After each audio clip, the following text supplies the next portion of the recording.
Hello friends, welcome to my channel. আজকের আমি তোমাদের সাথে শেয়ার করব চানা পনির। এটি আপনারা ভাত, রুটি, লুচি সব কিছুর সাথে খেতে পারবেন। চলো বন্ধুরা, দেখে নেওয়া যাক। আমি এখানে কাবলি ছোলা 6 ঘন্টা আগে জলে ভিজিয়ে রেখেছিলাম।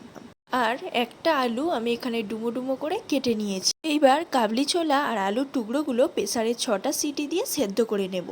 অন্যদিকে একটা মিক্সিং জারে আদা রসুন কুচি, টমেটো কুচি, পেঁয়াজ কুচি, 1 চামচ পোস্ত দিয়ে দিলাম। এবারে সব কিছু পেস্ট করে নেব।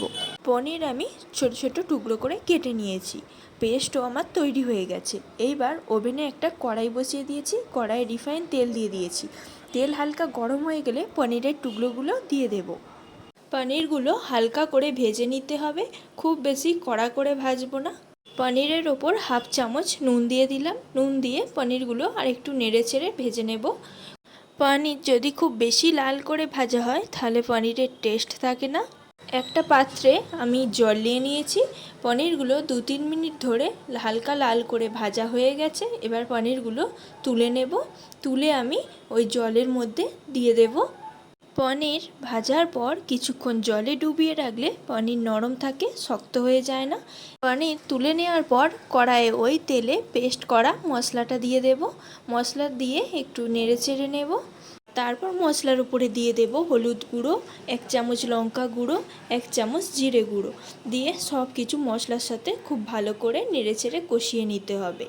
মশলা কষানোর পর এবারেতে দিয়ে দেব সেদ্ধ করা আলু ও কাবলি ছোলা।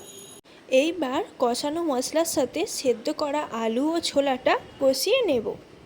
কিছুক্ষণ কষানোর পর এবারেতে অ্যাড করব চানা মশলা।